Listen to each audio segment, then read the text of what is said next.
Super Mario Galaxy 2 was one of the most exciting sequels I've ever waited for. It wasn't just any other Mario game, it was supposed to expand on everything the first one did right. New worlds, new mechanics, and Yoshi finally back in 3D, which felt like the follow-up of the century. I also remember watching those old promo trailers Nintendo put out, you know, those little countdown clips hyping up the release. I would watch them over and over again, imagine what it would feel like to explore all these new galaxies. The only problem? I didn't actually get the game right away. I had to wait until summer of 2010, right after basketball camp. I still remember one of the camp days where I couldn't even focus cause bruh, all I could think about was buying the game, going home and popping the disc in my Wii and finally freaking playing it. So now that the remasters have been out now, I've replayed every single galaxy again. So it's time to rank all 49 galaxies in Super Mario Galaxy 2. If you love Mario Galaxy or just Mario in general, definitely hit that like button, subscribe, and drop your favorite galaxy in the comment section below. Starting at the bottom of our list, we have number 49, Stone Cyclone Galaxy. This galaxy looks nice, but honestly it feels like a punishment once you get to World S. Everything moves at double speed and the hitboxes are brutal. It's not even a challenge in a fun way. At this point, it's just mean. While you do get used to it, I feel like once you're done, you just never want to come back to it. Number 48, Twisty Trials Galaxy. A cool throwback to Sunshine's secret stages, but there's just not much here. Like, the idea is nostalgic, but pretty much over once it even really starts. I love the spinning platforms, but I think it's way too easy now, especially with the Cloud Flower. I think it's like Nintendo went, remember this, and then walked away. Number 47, Slimy Spring Galaxy. Underwater levels already test patience, and this one's basically a slow dive through the darkness. It looks beautiful, and the lighting's actually really amazing, but honestly, gameplay-wise, it feels like a drag. You'll spend more time gasping for air than actually having a lot of fun in my opinion. It's a shame because I always want to like it more than I do. Number 46, Starshine Beach Galaxy. I feel like everyone also loves this one just for the sunshine vibes, but I never fully clicked with it. It's too open, it doesn't have that tight flow that most Galaxy levels nail, and not to mention, everything looks the same and it looks very bare. The concept is awesome, but I do find myself wandering instead of actually platforming. I personally think Galaxy 1 did a better job when it came to beach levels. Number 45, Battle Belt Galaxy. Enemy gauntlet levels can be fun, but this one just doesn't hit as much. You battle some basic enemies, move on, and repeat. It's fine a few times, but there's no reason to ever really want to play it. It feels more like padding than an actual adventure, but I will say that it's cool to see Gobblegut again in one of those secret missions. Number 44, Boss Blitz Galaxy. More battles, but this time the Boss Rush version. Again, I appreciate the idea, but we fought most of these guys before, and not much has changed. I think it's fun for nostalgia's sake, but not much more than that. Like Battle Blitz, there's no reason to really want to come back. Still, I will admit the music goes hard, and it does add a little bit more challenge overall. Number 43, Flash Black Galaxy. The flashlight gimmick looks cool at first, seeing the world light up in flashes, but the novelty wears off fast. It's more annoying than tense. You spend half of the level standing still waiting for the next flash so you can actually see where you're going. The enemies are also kinda there, which doesn't feel like a complete package. Number 42, Boom Moon Galaxy. The haunted vibe here is solid, with visuals and music being great, but after replaying this one, the gameplay is kinda meh. The main section drags, and I feel like it just doesn't have that personality that the Boo stages had in Galaxy 1. It's spooky, sure, but more of an than an eerie. Number 41, Honey Bloom Galaxy. B Mario returns, but unfortunately so does the slow pacing. Don't get me wrong, I actually like the Bee Mushroom and the Honey Hive vibes, but honestly I could have taken a nap mid-level. It's one of those galaxies where you're really just like, oh yeah, this exists. I think the reason for it being a slumber though is because it's in 2D and you feel more limited in your movement. Number 40, Rolling Masterpiece Galaxy. I love the arts and crafts theme here a lot, but I feel like it doesn't feel as innovated, especially since this mechanic was already introduced in Galaxy 1. When you're in rhythm, sure, it's satisfying, but another problem arises where it just feels very short. Yeah, it's creative and chill, but it's definitely one of those filler levels. Number 39, Rolling Coaster Galaxy. For many, this is probably the rage version of Rolling Masterpiece. Despite it being a pretty challenging level, I actually appreciated that, as the other rolling levels in the past have been way too easy. The rainbow visuals are gorgeous, and even though every turn feels like a life or death situation, especially the purple coins mission, I feel like it's just alright. Number 38, Clockwork Ruins Galaxy. This is one where I felt like it got lowered in the ranks over the years. Giant gears, ancient ruins, beautiful lighting, it feels very cinematic. But gameplay wise, it's one of those super slow levels. I feel like here you're just waiting for everything to move just so you can play again. So cool to look at, not as much fun to replay. Number 37, Bowser Jr.'s Fiery Flotilla. The first Bowser Jr. Fortress sets the tone nicely. It's short and fiery with a new kind of boss fight, but that's kinda it. It's a good warm-up level, but compared to the later ones, I can definitely say this is somewhat forgettable. Still, the atmosphere is top-notch for an early game stage. Number 36, Wild Glide Galaxy. Flying with Fluzzard is pretty fun sometimes, but I feel like the first version of this is somewhat of a snooze fest. Still, there's something about gliding through rings that scratches the Wii's nostalgia itch. But yeah, when I replay this, it feels like you can fall asleep about halfway through. Number 35, Fleet Glide Galaxy, the sequel to Wild Glide, and thankfully a bit better. This course is cooler and a little bit more challenging, which I absolutely liked. Also, the theme here is super underrated. It really does feel like a song you would want to hear in that racing mission. Again, not much higher, but just a bit better. Number 34, Beat Block Galaxy. The timing-based gimmick is fun. Platform switching to the beat is a clever concept, but it's short and it feels like a challenge room more than an actual galaxy. Still, I respect the rhythm-based design. It's one where I can say I appreciate, but falls a bit short compared to the rest. Number 33, Bowser's Lava Lair. It's fiery, dramatic, cinematic, exactly what you want from a Bowser stage. But the difficulty is low, you spend a lot of time waiting, and the boss fight's kind of eh. It's pretty fun overall, just not particularly as memorable as the other Bowser stages. Still, it sets the stage perfectly for what's to come later. Number 32, Hytale Falls Galaxy. I was obsessed with this one as a kid. You grab a dash pepper and suddenly you're going 100 miles per hour up walls like a maniac. It's honestly hilarious, and I love how Yoshi himself turns orange when he's running. However, I can't push it up any higher though, because while it's fun, it's all that offers though. Just mindless fun. Number 31, Honey Hop Galaxy. This one's a bit slow, but kind of endearing. It's the better Honey Hive-esque stage in this game, and while it won't blow your mind, it's got that easy Sunday afternoon vibe. You can tell they were going for a calm break between the harder levels, and it works for that. Despite it being a smaller galaxy, I think it covers this sense of exploration kinda similar to the first game. Number 30, Grandmaster Galaxy, the final challenge, and I respect for what it is as it truly tests your skills you've developed throughout the game. I like a good challenge, but after beating this once, I was like, yeah, I'm good. If it had more variety, I'd probably rank it higher, and it's also kind of crazy you needed all the green stars before even getting to play pretty much one level of it, just the harder version to follow up afterwards. Number 29, Bowser Jr.'s Fearsome Fleet. This one has lots of lasers, bullet bills, and that chaotic feel that you want in a space battle. What makes this more unique though is the fact that the level focuses more on Yoshi, which is honestly neat. I do wish it pushed things a little further because the potential's there. Still, a great step up compared to the first Junior stage. Number 28, Throwback Galaxy.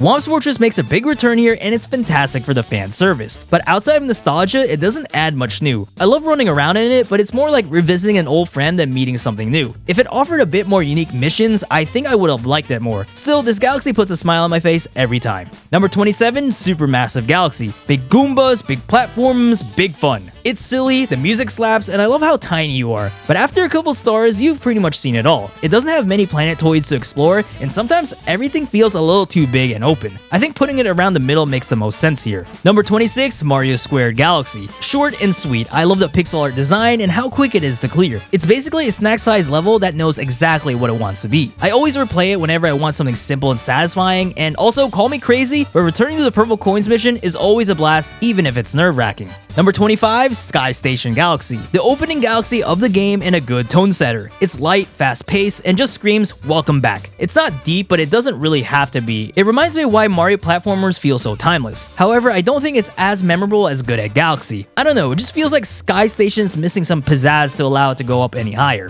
Number 24, Chompworks Galaxy. You either love or hate this one. Guiding the chomps through machinery is oddly satisfying once you get the hang of it, but the precision it asks for can be pretty brutal. It's one of those levels that's fun when it works and rage-inducing when it doesn't. However, you gotta admit that the level strengths are its mechanics, and I love how it's different because of that. Number 23, Haunty Halls Galaxy. This ghost level is actually great. The moving floors, the eerie lighting, the background faces, it's super well done. It's not super scary, but it nails the weird haunted atmosphere that Mario does best. Funny enough, it reminds me of 3D Land or 3D World type of haunted levels, which I think are done very well. It's also on the shorter side, but I always enjoy it. Number 22, Bowser's Galaxy Generator. The final showdown in World 6. Everything about this one screams epic. The music's phenomenal, the pacing's great. It's definitely one of those levels that feel like a true finale. I just wish it lasted a bit longer and that the boss fight wasn't just a harder version of the other Bowser ones prior. Number 21, Sweet Mystery Galaxy. Desert theme, but also dangerous. Despite it being a shorter level, I absolutely love the aesthetics here. I feel like it levels up Sweet Sweet Galaxy from the first game perfectly. The Bullberry power-up's a fun gimmick, and the candy visuals are charming.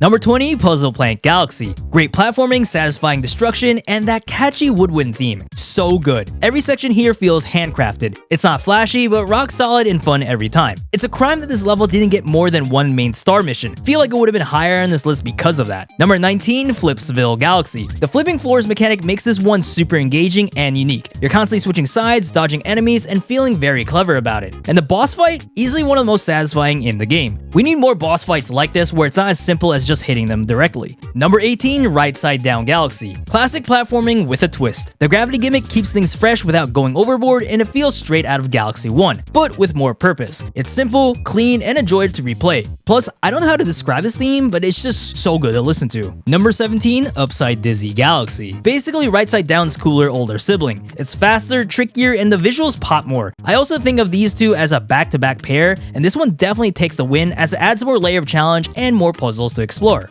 Number 16, Flip Swap Galaxy. The red and blue panel flipping is peak Wii era creativity. Every jump feels calculated, but it never feels unfair. It's kind of the level where you can chill or speedrun. Definitely one of the best filler galaxies. Number 15, Space Storm Galaxy. The remix of Buoy Base alone puts it up here. The moving machinery, the electricity, it's a level that feels like Galaxy 1's DNA carried over perfectly. It's tense, fun, and always worth replaying, and I love how space here actually looks like space, unlike other galaxies where a lot of it can just be too bright with its own Earth-like skybox. Number 14, Bowser Jr.'s Boom Bunker. Now this is how you end Bowser Jr.'s saga. It's just so full of energy. Between the bills, cannons, and explosions everywhere, I feel like it's a blockbuster type of finale.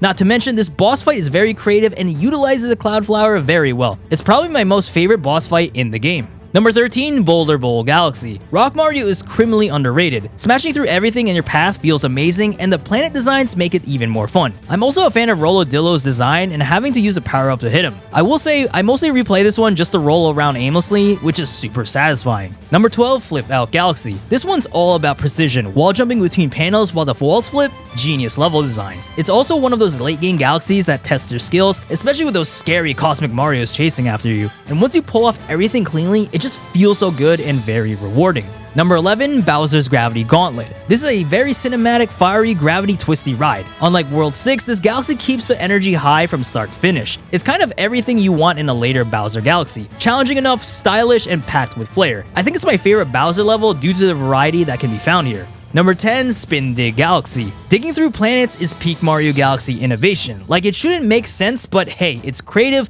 fast-paced, and just, straight up fun. The mechanic feels so natural, which makes you wonder why it didn't exist sooner. I always look forward to this one as it always isn't so straightforward, and the drill item is so cool. Number 9, Melty Monster Galaxy. The definition of chaotic and a bit scary. You're constantly dodging lava monsters, sliding through the molten paths, and vibing with one of the best music soundtracks in the game. It's intense, flashy, and unforgettable. Like, bruh, look at these blargs. They're so intimidating that playing this level always keeps you on edge. Number 8, Freezy Flake Galaxy. A mix of snow and fire done well. The visuals are beautiful, the music's cozy, and breaking giant snow sculptures is way more satisfying than it should be. It's one of those levels I look forward to revisiting because of how chill it is.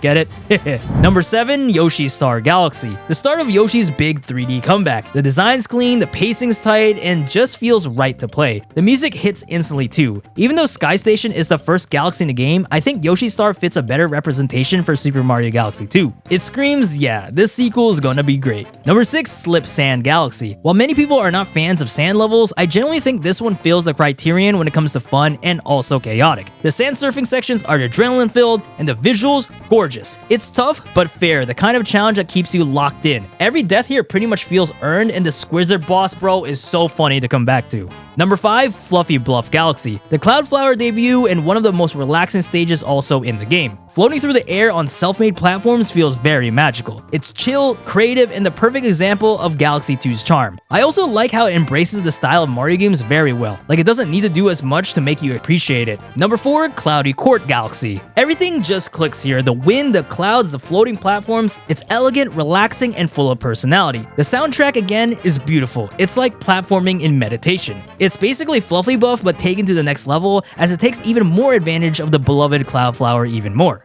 Number 3, Cosmic Cove Galaxy. Even though we've had a good amount of chill galaxies already, this literally has to be the most peaceful one in the entire game. The water, the lighting, the music, everything is absolutely stunning. It's the kind of level you just load up to exist for a while, and with its varied levels and obstacles, it just never gets old. Number 2, Shiverburn Galaxy. Hot and cold together has always been a genius concept as well. It's very striking, plays beautifully, and has some of of the best atmosphere in the entire game. Every section keeps you on edge, and even though the ice flower never made a return, I'm happy you can still skate around with tons of purpose here. Especially that boss fight, like bruh, it is the time to be alive, man. And finally, at number 1, we have Tall Trunk Galaxy. The giant trees, the forest setting, the slide, it's everything I love about Mario rolled into one. The music's nostalgic, the vibes are great, and it just feels very happy to play. Every time I go back to it, I feel like that kid again, laughing at how goofy Yoshi looks when he eats the blimp fruit, and racing down that long tree slide. Bro, feeling nostalgic about Princess Peach's slide from Mario 64 all over again.